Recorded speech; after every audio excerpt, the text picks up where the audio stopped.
Good evening. I'm Dr. Ramakrishnan Raman from Honeywell, and I'm the co-chair of the Technical Program Committee for Aerocon 2020.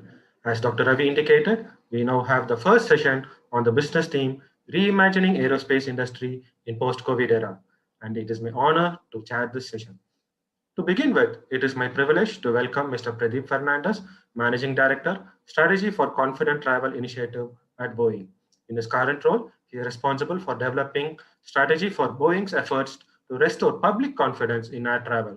Prior to this role, he has held many roles of strategic importance in Boeing, including Managing Director of International Strategy and Business Development, Managing Director of Boeing Horizon X, and Managing Director for Product Strategy for Boeing Commercial Airplanes. He holds a Bachelor of Science degree in Aerospace Engineering from Polytechnic Institute of New York University, a Master of Science degree in Aeronautics and Astronautics from MIT, and an MBA from the Wharton School at the University of Pennsylvania. I invite Mr. Pradeep to deliver the keynote address on Confident Travel Initiative. Good afternoon and good evening to everybody. Thank you for that great introduction. Again, I'm here to talk to you about the Confident Travel Initiative for the Boeing Company. Within the next 20 minutes, I'll walk you through a few slides, then I'll take some questions. If you can go to the next slide, I will describe the situation that we are under. As you probably have imagined over the last 6 months, the aerospace industry has been devastated. What you're seeing on the screen on the right-hand side is how the industry, the air traffic has grown over the last 30 or 40 years. It has been a constant 5% year-over-year growth that we all have enjoyed. The aerospace airlines, aerospace manufacturers, aerospace suppliers all have enjoyed a fantastic growth. But there have been crises in the past. You notice in year 2000, where the 9/11 crisis happened in the US, the traffic did drop. But in any one of those crises, the traffic never, ever dropped as deep as it has dropped now. Back in the 9/11 days, the traffic dropped about 18% and recovered fairly quickly within about 3 years on a slow recovery. You notice now on the dashed blue lines, the traffic has dropped over 95%. But the good news is we are anticipating the traffic to get back to trend. As you notice on the chart, it will get there, and there are some great signs of it recovering already. If you look at the pie charts on the left-hand side, the upper pie chart shows about how the global domestic traffic is recovering. It is back to 50% of what it was in 2019. Not good enough, but it is coming back. If you look at regions such as China, Russia, and Korea, the traffic is already back to nearly 90% of 2019 travel levels, which is great news. In the United States, the traffic is back to about 50%. Of where it was. So in regions, it is coming back faster than other regions. So domestic traffic will recover first as people are getting back and flying. You notice the lower chart. That is where my focus is right now. That's where Boeing is focused on more than the upper chart. It is the international traffic. It is not recovering at all. It is at 12%, and that is a devastating impact on all industry stakeholders. So this is the reason why Boeing jumped into the game and the battle with many other stakeholders. We recognize that we all need to play an active role. We all need to collaborate because we have one common enemy. The enemy is the COVID-19, and it is impacting and hurting us all. So let's go to the next chart. I will talk about what Boeing is doing in collaboration with many other participants in the industry. You notice the partners in flight. You can look at the columns here. I'll point out a couple of them. On the leftmost, you see industry associations. So we are tightly coordinated with industry associations from IATA to IKEA to ALPA, which is a pilot association. We've coordinated with airport associations all around the globe, Airport Council International. You notice the universities. We are engaged in research. We engaged in medical professionals to get their guidance. And you also notice on the fourth column, other aerospace manufacturers such as Airbus, Embraer, and others. We are collaborating on research and running data and running models to make sure that we have the right information, right facts, and we have independent results, but we are all in the same game collaborating to fight the pandemic. Let's go to the next chart. Here you see, when the chart changes, Boeing's strategy on one page. You notice a multi-layered approach as the title. That is a carefully chosen word, and that's a carefully chosen approach. You probably all have heard by now that all industry stakeholders are using something called a multi-layered approach. All that means is there are not just one layer of protection, there are multiple layers of protection. And this is based on the aerospace industry's best practices going back decades, where we protect the airplane with using multiple redundant systems, multiple redundant protective mechanisms. We're using the same approach here to fight the pandemic. There are three layers that I'll talk to you about, but before I go there, notice the chart. Boeing is looking at the entire travel journey, not just the airplane. So that's an important point to keep in mind, because we recognize to fight the pandemic, we need to look at the entire journey. As the first box indicates on the screen, that's the first layer of protection, where we want to prevent the virus from entering the airport and the airplane. And as I mentioned earlier, the international traffic is not picking up. And this is where we are focused deeply on testing, COVID-19 testing, collaborating with the airports, industry associations, and governments to see what needs to be done to ensure that the arriving governments are comfortable with receiving the passengers that are arriving. If you give me one more click, you notice a second layer, which is the airplane in the middle. Here, we are working with the airlines to help them clean the airplane before the passengers board. So we call this keeping the airplane disinfected and virus-free. I will spend some time on it in the subsequent slides. Then one more click is the third layer. This is the inherent design of the airplane that acts as a protective barrier. This has to do with the airflow and filtration of the airplane. You notice there are four icons at the bottom. The left-hand one talks about the airflow direction. The airflow in an airplane is always from top to bottom and not front to back. Air is moving in a circular pattern, top to bottom. The icon on the right-hand side says HEPA. HEPA filters are what are used in a hospital. These are the same filters that are used in an airplane. When the air leaves the cabin, it exits the airplane. 50% of it is thrown off the airplane, and 50% goes through the HEPA filter. These filters remove 99.9+% of the particles. Then you notice 2 to 3 minutes. What that means is every 2 to 3 minutes, the entire volume of the air is exchanged completely. So every 2 to 3 minutes, you have clean, fresh air in the cabin. And finally, the mask. We highly recommend and we support the airlines in requiring the masks. Masks are a fantastic barrier against the virus. Then finally, at the bottom, if you give me one more click, you see data-driven optimization. Boeing is using our analytical muscle and engineering capability to model the entire journey with data-driven approach. Let's go to the next chart. So that is Boeing's effort, but you might be wondering, are people actually getting sick? We're in November right now, and the pandemic hit in the March time period. Do we have data that shows how many people have gotten sick on board an airplane? Let's go next. So we got this information from TSA and IATA and other organizations. So far, 1.5 billion passengers have flown around the globe. That's 21.4 million flights. And we can record, not we, the industry can record only fewer than 50 known infection cases. That's great news for us. There is something about the air travel that is preventing the virus from getting transmitted. Even if you don't believe that number, fewer than 50, multiply that by even 100, right? If we have missed a calculation, but somehow and we have 500, it is still negligible compared to the 1.5 billion people who have flown. In the next few charts, I'll try to explain why air travel is that safe. If you go next. So one element you might all have heard about transmission by touch. So how are we protecting the airplane from touch transmission? So go to the next slide.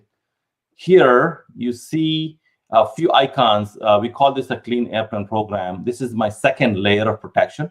We have tested all available cleaning mechanisms, such as the chemical disinfectants, electrostatic sprayers, UV technology, and antimicrobial coatings. So Boeing has tested in the lab for safety of the airplane, for flammability and material compatibility. And we have shown that these methods are very effective in keeping the airplane safe. And in the next chart, I'll show you that we actually tested the virus in the airplane as well. So point to keep in mind here is we are working very hard to help the airlines know how to use these chemicals properly in the airplane to, first of all, to disinfect and to make sure that the airplane is not harmed in any way. And on the bottom, you see 4 icons, thermal disinfection. These are the elements that we are currently studying in our labs to see if the virus can be killed by just heating the cabin up. If the cabin is heated up to 55 degrees centigrade, the virus will die. So we are experimenting with that to see how long the cabin needs to be heated. The ionization technology is using the air conditioning system of the airplane to ionize the entire cabin. And we are experimenting with the concentration needed and how long we need to ionize the cabin and whether it can be done on the ground and when the airplane is flying. Boeing antiviral coating is a coating that we invented to be suitable for the air travel. This coating, once applied, stays on the surface for 30 days, unlike anything else that is available in the market. And secondly, this coating will kill the virus 10 times faster than any other coating. And you also notice UV light built into the airplane. 2 elements here. One, you may have noticed that we invented an ultraviolet light, handheld ultraviolet disinfection device for the airplane. And we have tested it. It works. And we have licensed it to 2 external entities to commercialize it. What that icon is saying is over time, when all testing is done and we have the right regulatory approval, we will embed the UV light into the lighting system of the cabin and continuously disinfect the cabin.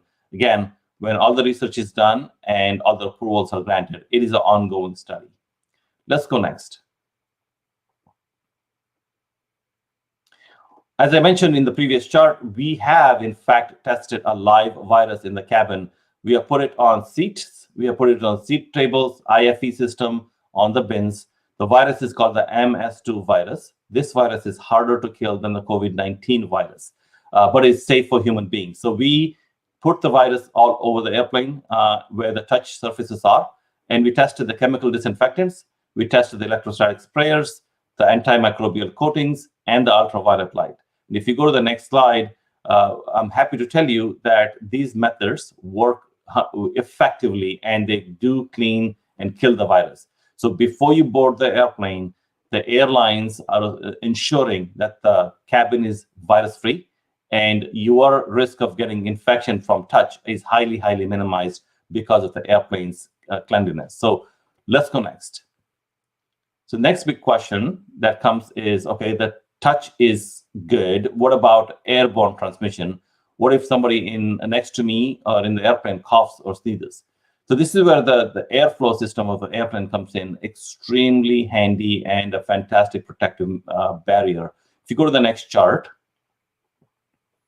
you'll see the same icons that I mentioned earlier. I'll quickly hit on it and I'll show you a video. So number 1, the airflow frequency. Every 2 to 3 minutes, the entire air is exchanged. The air moves from top to bottom, and the air that exits the cabin is cleaned through a HEPA filter. Just keep those in mind, and let's go to the next slide and run the video, and you'll hear these points again in a visual and visual way.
Thank you. Hopefully the audio came through. It was not, I did not hear the audio, but nevertheless, hopefully you got to see the video.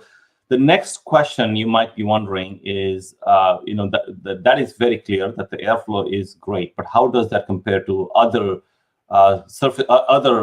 spaces in your daily life? So let's go to the next slide. I'll compare the airplane to several different conditions.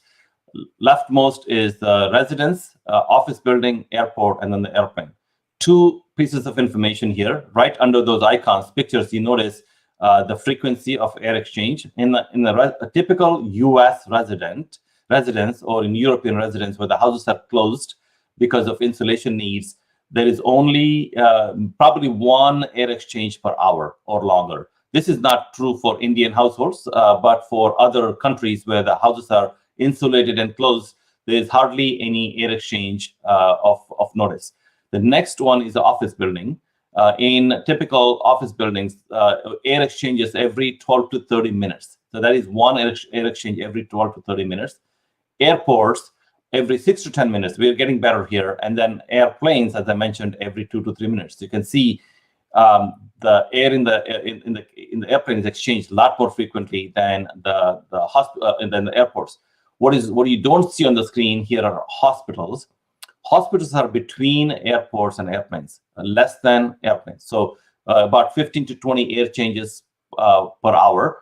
So airplanes have more air changes per hour than in a hospital. On the bottom, you notice what is being filtered out. In the household, only dust and pollen are filtered out. In the office building, we get a little better. Some mold is filtered out, but when you get to the office airports and airplane, you notice that viruses, bacteria, and fungi are filtered out.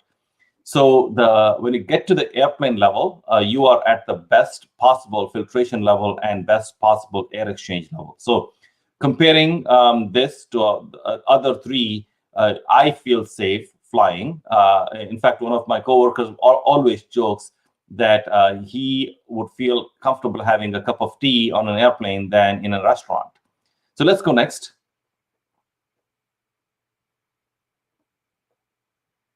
So we did one step further, as I mentioned earlier, with our modeling capability. So on the left-hand side, you see the same four icons, indicative of the airflow in an airplane.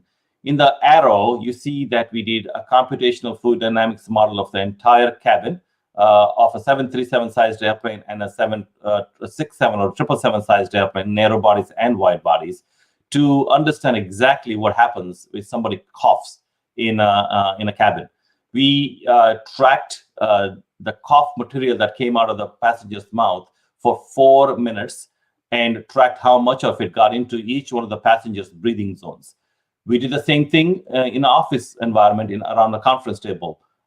We put the people around a conference table in a computational fluid dynamics setting, and we had the attendees cough, and we tracked what happened to the cough material. We compared the two situations and determined that for office, for a person around the conference table to receive the same amount of cough material as 1 word in an airplane, that person needs to be nearly 7 feet or greater away from the cougher. That is, in an airplane, the airflow system is so fantastic that it removes the particles so fast that you are effectively 7 feet apart from each other, even on a full airplane. So let me repeat that. Even though you're sitting 20 inches apart from each other on an airplane, because of the airflow, the filtration and design of the airplane, it is as if you are greater than 2 meters away from each other. So that's why you notice so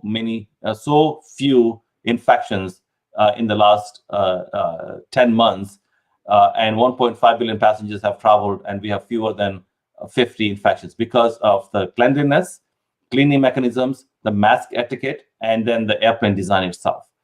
Let's go next. So in summary, the risk of contracting COVID-19 during the air travel is extremely low compared to typical daily activities. I hope I made a clear point of that. The design of the cabin and the airflow system creates an equivalent of more than 7 feet or 2 meters of social distancing between every passenger, even on a full flight.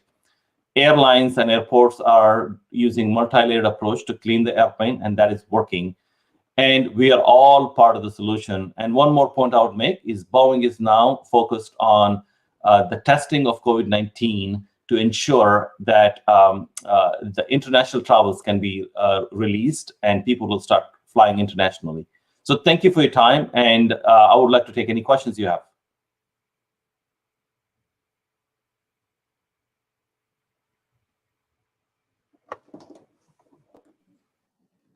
Thank you, Mr. Pradeep, for your excellent talk on Confident Travel Initiative, covering various aspects pertaining to protecting air travel passengers from viruses, from design of cabin and airflow systems to antiviral coatings to inbuilt UVs. Thank you.